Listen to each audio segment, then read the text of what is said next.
Monday morning, you guys. We're super glad to be here. And it's continuation of our top agent series. And I'm super excited to have Shannon Miller with me today. And I want you guys to get to know Shannon. She's on our Agent Leadership Council. And she's got a lot of things going on. And I wanted to just dive right in. I know she's had a crazy weekend. She's told me about all the showings and things she has going. I hope you guys had a productive one. And for starters, let's just find out a little bit about you and why you got into real estate. Okay, my husband and I had bought a rental for my son to live in while he was in college here, and we had no idea that was going to kind of spiral. But we lived in Memphis, and he lived here, and he lived in that rental. And then we thought, well, this is working well, so we got another rental and another rental, and a couple years passed, and we had a half dozen rentals, and then we had the opportunity to do a move and get closer to family, so we came to Chattanooga. Okay. And then we decided to just go all in, and once we decided to do some flipping as well as rentals, and I was needed more for my opinions about the design, and we thought, well, who are we going to get to list them? And I was in teaching, so it just kind of made sense for me to make the transition and go into real estate. It's, I've always been an HGTV girl, so that's Well, so it makes sense. And Yeah. one day I was at Hobby Lobby, and then we ran into each other on the mirror aisle because they were having a good deal. And you're like, these are going to be the mirrors that I'm taking over to Yeah. the next project. Yeah, and there's Yeah. always little stuff like that Yeah. has to be done. And when you're teaching, even though you have summers off, there's just not flexibility Yeah. to even take a phone call to get anything else done. So you stopped teaching and did you in went into 2021. Okay. In 2021, I stopped teaching and made the full-time transition to real estate. Well, and Jay and I always say that teachers and those in the medical profession have an easy transition into real estate because you already want to help people be their best selves, and you have some of that planning aspect in you as well. You have both of those things. So, Also known as control freak. well, aren't real estate agents sometimes in a control freak mode? I hear that a lot, Yeah. right? And actually, that comes into a hard spot when an agent decides to move into from individual agent to getting some leverage and letting some of that control go Yes. is the hard, like the first hire is I'm typically there. the hardest. Okay, well, I'm just going to tell you, you're not alone. Okay. You're not alone. You're not alone around that. So got out of teaching. It just kind of happened. You not looked at it and said, "This is what I always want to do the rest of my life." But you just saw the benefit of that and the wealth building part of that. So tell us a little bit about the breakdown of how your business is made up. Like, what does that complexion look like? Well, I work with buyers, sellers, and investors on, Okay. on both sides, all sides. So that pretty much keeps me busy the bulk of my time. I'm doing less and less with the investor side, and my husband, who's a former professor, college professor, is doing more and more. So he, and now which I'll talk about in a bit, but we brought our son in. So, we typically buy 5 to 6 properties in a year as we have our goals for that investor side of the business. Yeah. And I believe we have 13 rentals now, and then we usually do about 2 flips a year. So Wow. Okay. So all of that staying in motion, and our rentals are also houses that we renovate. So you buy them, you remodel them, and then Yes. you put a tenant in it. So do you have a particular number of doors that you're shooting for as a replacement of some of streams of income? Or It's not so much doors as it is equity goals. Okay. Equity goals and cash flow goals. So Okay. at some point, we're evaluating if it makes sense to sell off some of our lower producing properties or properties that we might be able to get more out of them to reinvest into our rentals and pay those down and then increase our cash flow. So right now we're still in the building phase and adding phase, but we have about 18 doors with the Okay. 13 properties because some of them are duplexes or triplex. Okay. So, and we have a mixture of midterm rentals. We don't have any short-term rentals. They're all either student rentals, long-term rentals, or midterm rentals for like Yeah. traveling nurses and stuff. That's smart. That's smart. So- So, like, where did you like? You mentioned and this is a little bit of a deviation. She was that's like, okay. she's going off plan. Anyway, so like as you started that, it was the first rental was, for your son. The first house was the investment for your son Yes. while they were in college. So how do you, did your husband naturally or you naturally already have some of that interest? How did you get to where you are and the knowledge that you have on that part of the business? Well, I always say, my husband is super smart. I said Yeah. he's a college professor, but if he wasn't in theology as a theology professor, he Yeah. would have probably been in economics. Okay. So he also has a business degree. So he's just naturally like interested in learning how things work. And once he learned like the model of the Burr method, Okay. and studied a lot of podcasts and stuff through Bigger Pockets. And I think once he learned about all that, he's like, why haven't we been doing this sooner? Yeah. It just made so much sense. And in our efforts to, as we're empty nesting and buying back our time and getting more control of things for the future, it just made sense for us to do it. And honestly, we really enjoyed like working together. Yes, So I can sense that. Yeah. Like that's the group you together, learning together, and doing that, and that's a blessing. And it's Yeah. been real neat to use our teaching Yeah. backgrounds Right. to then, we have a lot of young people through my son's friends and stuff that are interested in learning more. And so we find that we still get to teach. Okay, So yeah. that's been great. And I ran into, I know you brought your son to a Deal Makers event that Mission Funding had one evening. So I love seeing you guys all together coming to that Right. event. And so, Well, and events Yeah. like that are huge. So we attend a lot of investor meetups, Yeah. and that people in Chattanooga are so friendly and so willing to share their knowledge of things Yeah. that we learn so much just from showing up to those events and having dinner with people, inviting them over, and just learning from them. yeah, just asking questions Yeah. and finding answers. And finding out like how Yeah. they're overcoming challenges Yeah. that they're coming up against, because it's always changing, as the market changes, Yeah. so does for the investors as well. You just have to, find a different way around. There's always a way around it. You just have to find what it is. Right, and then it's finding, those connections, right, about what someone else is doing, because that's like you have to place yourself sometimes in others' hands as well, and work together Yeah, for us to get definitely. better, for sure. So what's been your biggest challenge in the residential real estate business? I would say probably my biggest challenge was getting started and being new. We moved from Memphis after 20 years there, and we moved to Chattanooga in 2020, and I had no sphere. My sphere were my two boys that lived here for college. I have one other son that lives in Nashville. But, I had no network. And my network that I did have that was all in Memphis, they knew me as a teacher. And so it was just really, kind of organically building through relationships to get people to the point where they would trust me and then, refer me to their friends and just, building that. It just takes time. Right.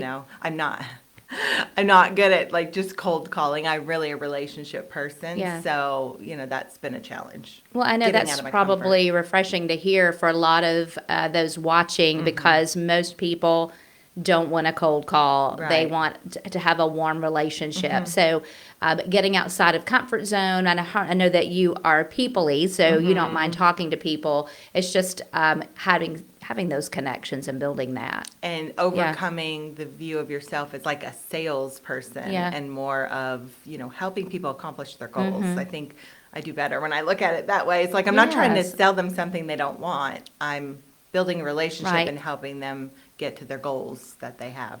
And I think that's our mindsets, right? That's the stories we're telling ourselves. And when you know that you have something that's going to impact someone or better them, and you're not being a salesperson for sure. So let's talk about what's your biggest challenge in the investor side of the business?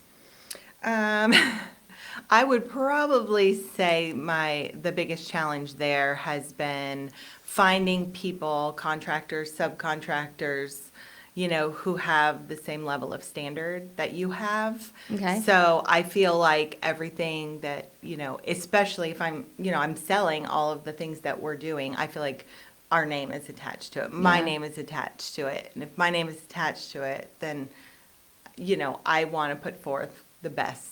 Like, I'm really particular with our flips and stuff. So if I've listed it and we've renovated it, you can be sure that we haven't cut a lot of corners. And, typically that always costs more. Yeah. So, but it's just, we have some great people that we work with, but it's tricky finding the people that will invest as much in it because, you're the one ultimately that, pays for the renovation and, covers all that. So, probably just the finding those people. And, if those people are there and they're really good and they get snatched up also by other people as well. So we don't have a full team that we just, keep on the payroll. Yeah. So we can't blame them for taking other jobs as they come. So Right. sometimes we have to go try to find somebody else, and then we run into some of the problems of, either not showing up on time, not, maybe cutting more corners and having to go back and redo stuff. So that's a challenge. And I've heard that from some others that also work in with some investments and getting some renovation done. As like when you find the gold, you want to keep the gold, right? And everybody, it's like everybody has shown that property Yeah. that has been flipped. yeah, They didn't flip too much, it just is not, they call it putting lipstick on a pig. Yes. So it just, and I don't want, I don't want that. I like the notion of bringing something that's really distressed, like bringing the beauty back out Yeah. of it. So, and helping the community with having some really quality, affordable yeah, homes that they're not going to definitely. have problems with later. And and I know in the past, you have as you do multiple properties, you start having that reputation. So when agents show that property, they can be confident when they're showing it that Right. that corners haven't been cut because they know you and that you are branding yourself Right. with that Yeah, property I for really sure. definitely think that. Yeah, so I love that. And then, so what's something you're implementing in 2025 in your real estate business that you're excited about? Well, one of the things on the investor side is we are bringing on one of my sons into the fold. He had gone through some job change in logistics, and he's young and single and owns his own home and has a renter in his basement so he can offset his mortgage. And he's always just been really interested in this side of the business. Yeah. And so we're exploring what that looks like, and he's starting to then help us run through some systems and implement some things that, we haven't done before for finding the properties. So he's helping with some of that, and we're seeing how he likes it, and who knows, maybe we'll be a team someday. I don't know. Maybe maybe he's got to go through school. I right? don't know. He might if he loves it. Yeah. He might. So we've kind of given it a 6-month trial to Yeah. see how it goes, and and he helps my husband with sometimes grunt work. Sometimes you can't find anybody to take the chain link fence out, and you have to do that yourself. Yeah. So some days are like that. They're not all, just glamorous for Right. sure. And sometimes there's just some grunt work, sweat equity that you just have to do yourselves. And there have been plenty of times that, I've stained steps or done these little, punch list jobs, or, I don't have as much time to do like painting and stuff that I used to do quite a bit. Right, right. Well, and I love that you said you had some systems Uh-huh.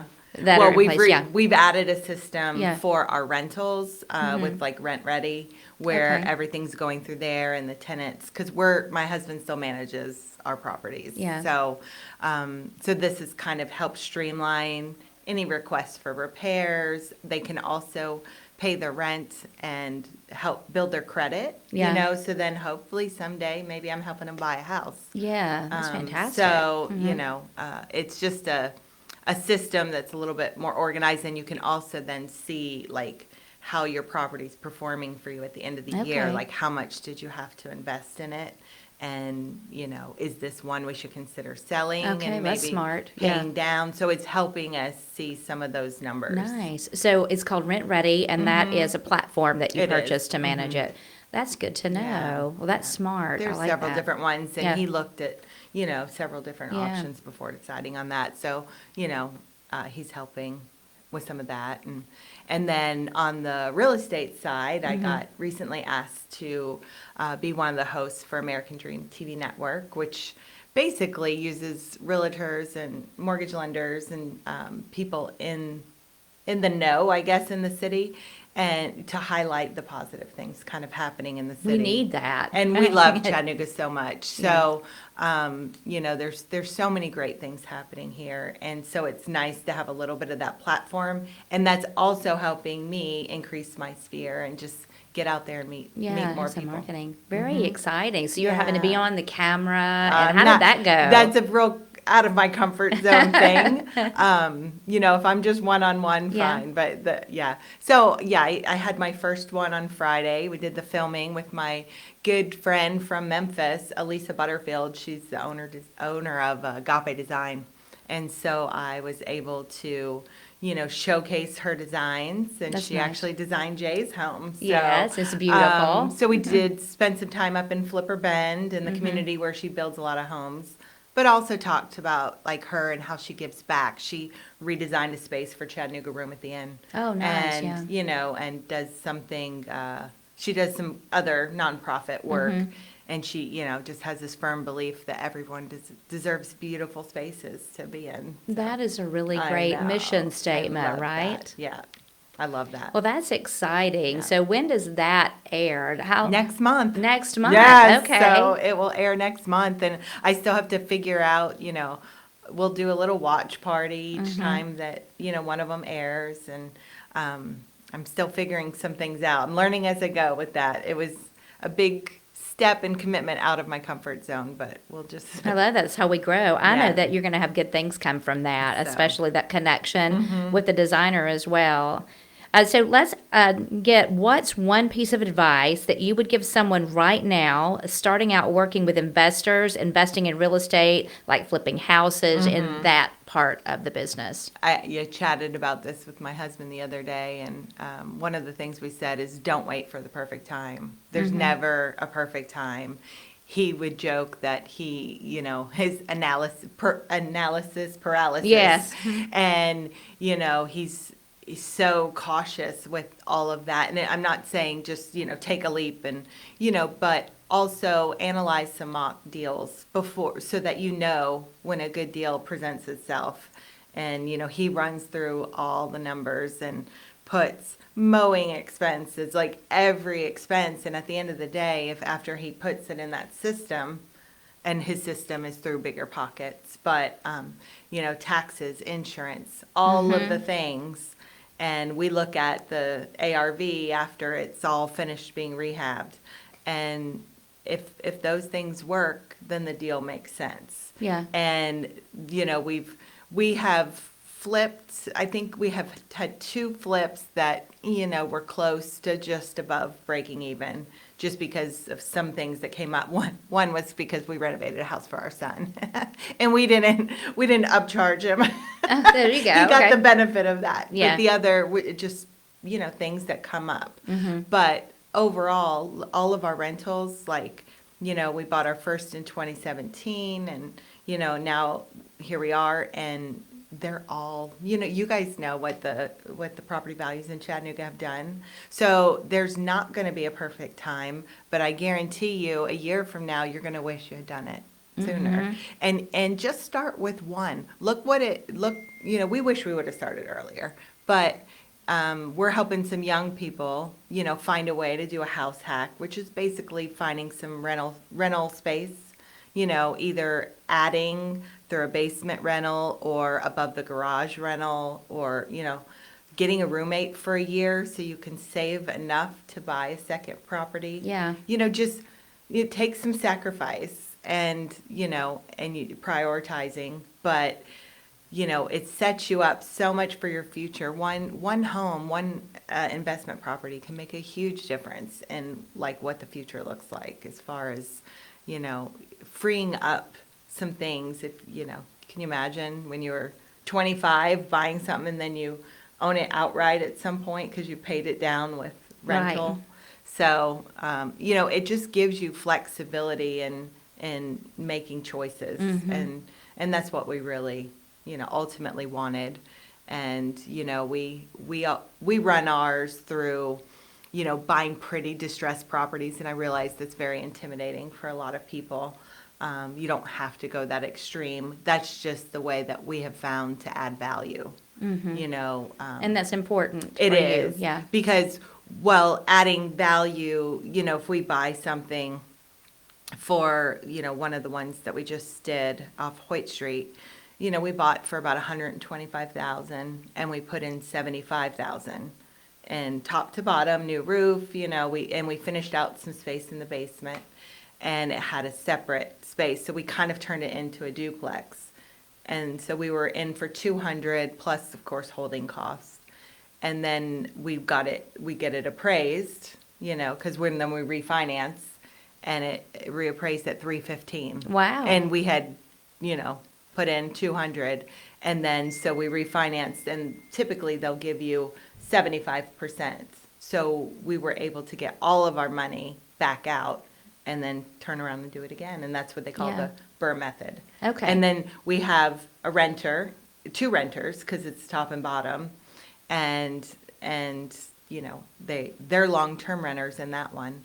And we cash flow on the property and we have a mortgage on it and the renters pay it down. We get a little cash flow and we just keep putting that cash flow money in the pot to reinvest. Okay. We save some for expenses that might come up. But when you redo it top to bottom, you don't have as many repairs that come up because it has new things. Right. So.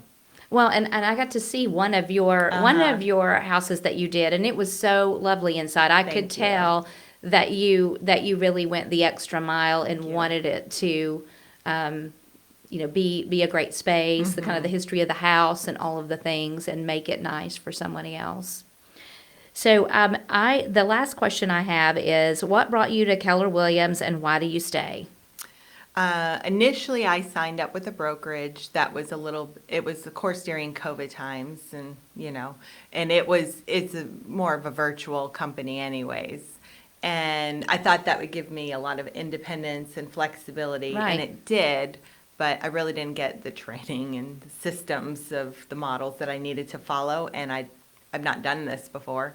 And so I really started thinking about needing to make a change because, like I said, I was having trouble building my sphere, and I know part of it just takes time, but I really miss the interaction with people as a teacher.